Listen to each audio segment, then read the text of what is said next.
as I was saying this morning, uh,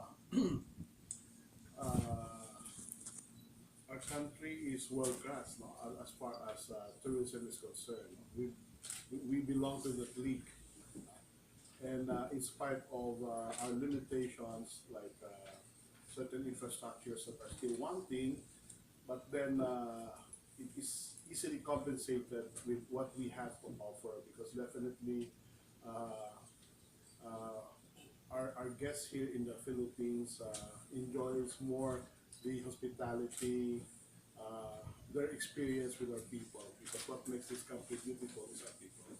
So that is basically our best attraction that we can offer. It's our people actually.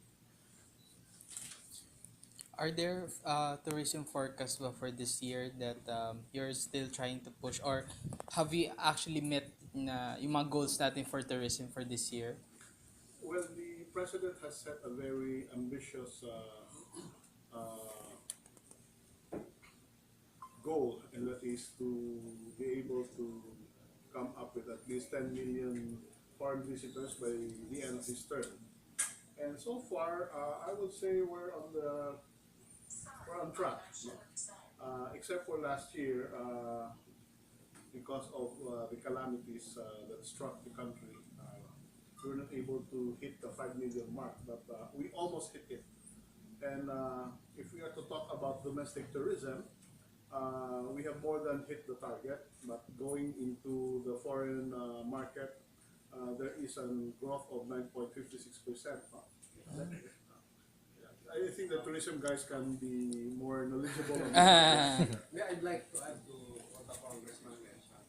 I think when you talk about targets, invariably people refer to the head count or the number of visitors coming to the Philippines. But there are actually two other very important indicators that we look at when it comes to tourism performance.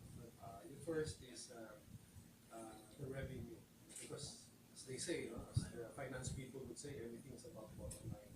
What we want is really to get a higher yield from our tourists. So last year, our revenue from foreign tourism amounted to about four and a half, almost 5 billion US dollars.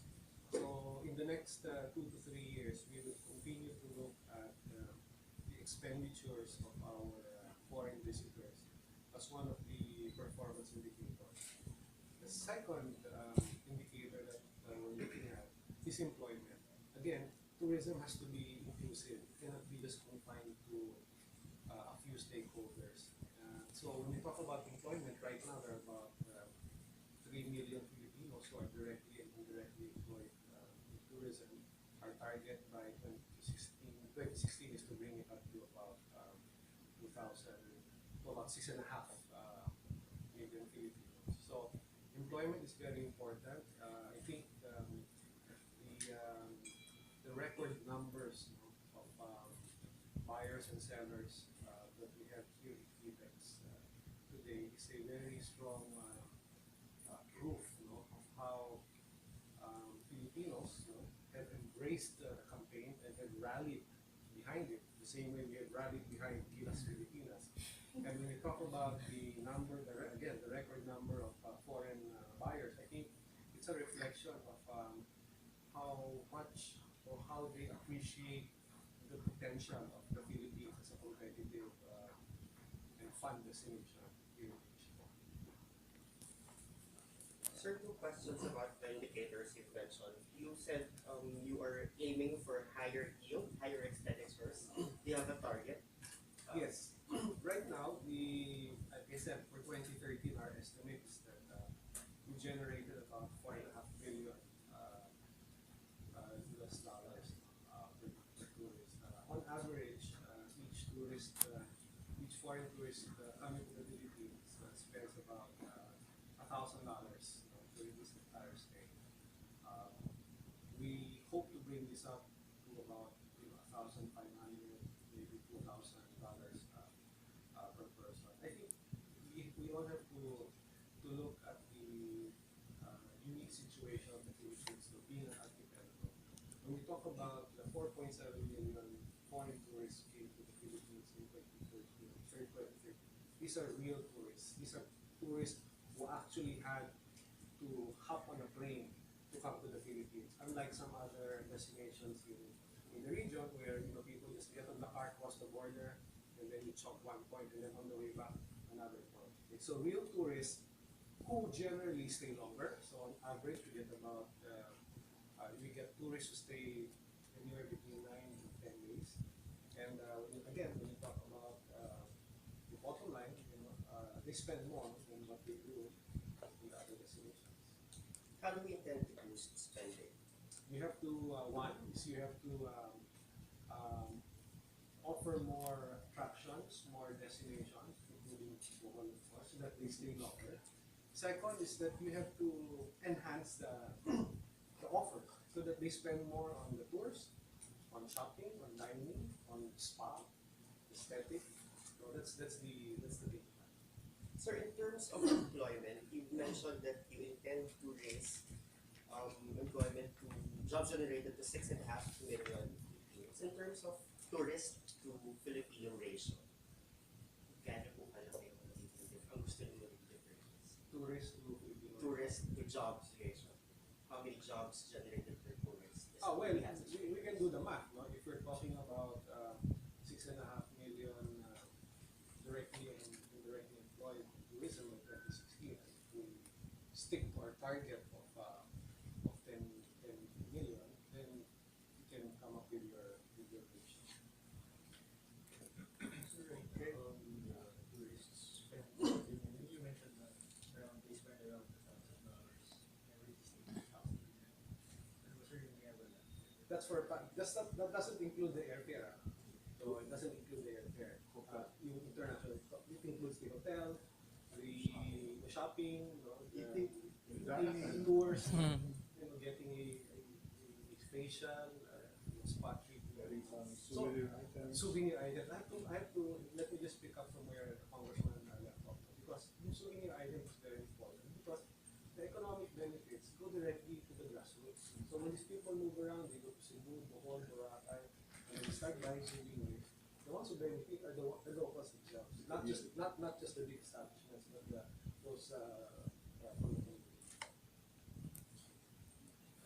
What are some knowledge obstacles that for this year, and how are you addressing it? And the second question is, what are opportunities that you could now, will you see, in terms of income, where you can develop? Well, much For has the been said progress. about our infrastructure. It's a good problem in the sense that I would much rather have a small airport that is bursting in the seams rather than a big airport that is empty. There are two important trends that we're seeing. One is obviously the stronger surge in foreign tourists into the Philippines, and then you also talk about Filipinos moving around. So you can just imagine the additional, we use the word strain on our infrastructure. Definitely, we would like to see upgraded infrastructure, upgraded airports. And mind you, DOTC and the other agencies are already doing that.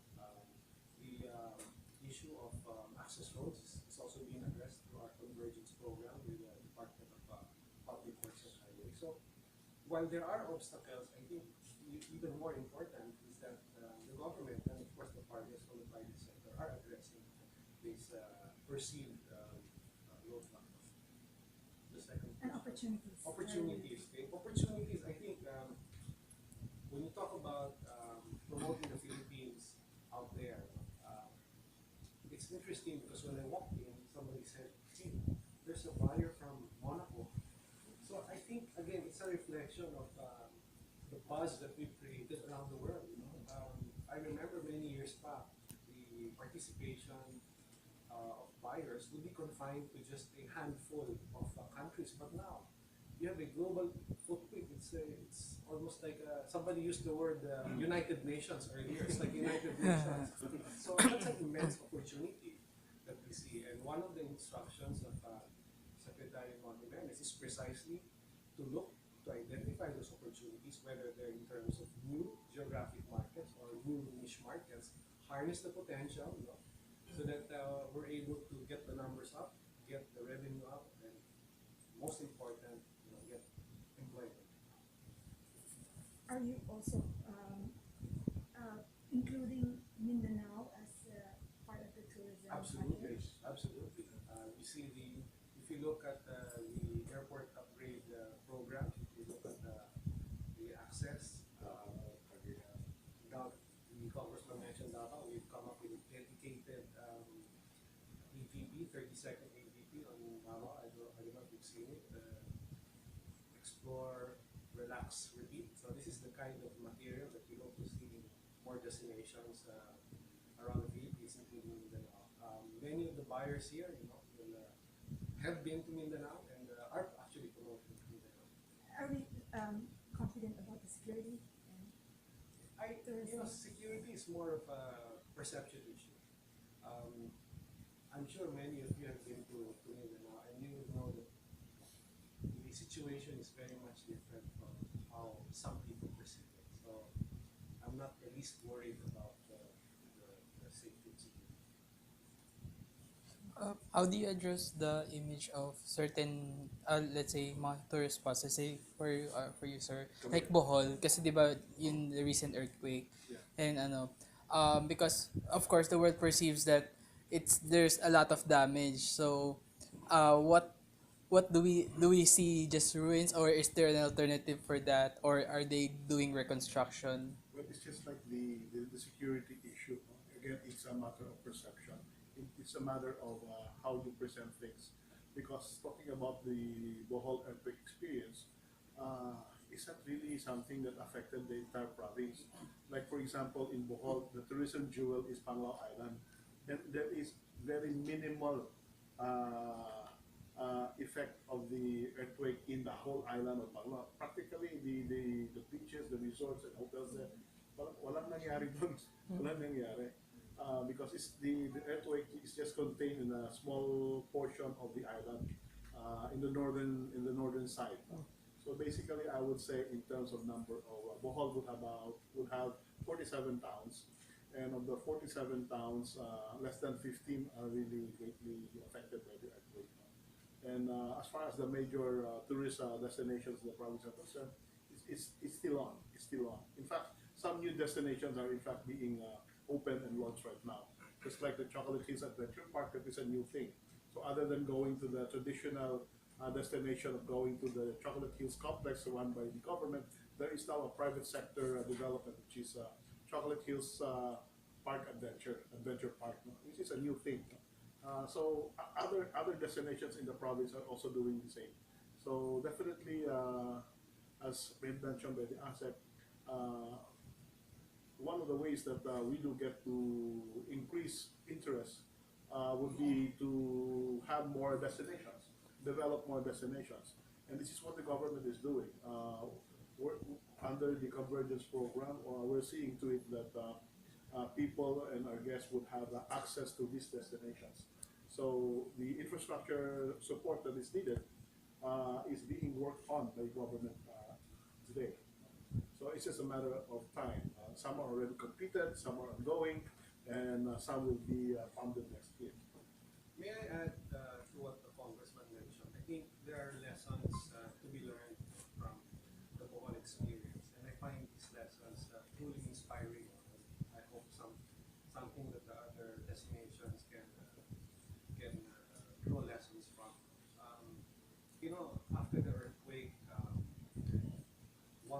one of the main roads in Bohol was affected. But in a matter of days, they were able to identify an access road. The view deck was partly affected, but in a matter of days, they were able to look for an alternative view deck. For a while, they had to stop the Lobok River cruise, but in a matter of 1 week, 1 week after the earthquake, it was up and running. I think this is the kind of these are the types of stories that we should share with all the stakeholders in the industry, so that we can really inspire them to move the way Bohol did in October, no, last year. October last year. October 15th. I'm actually inspired by the interview. Yeah. They've been doing a tremendous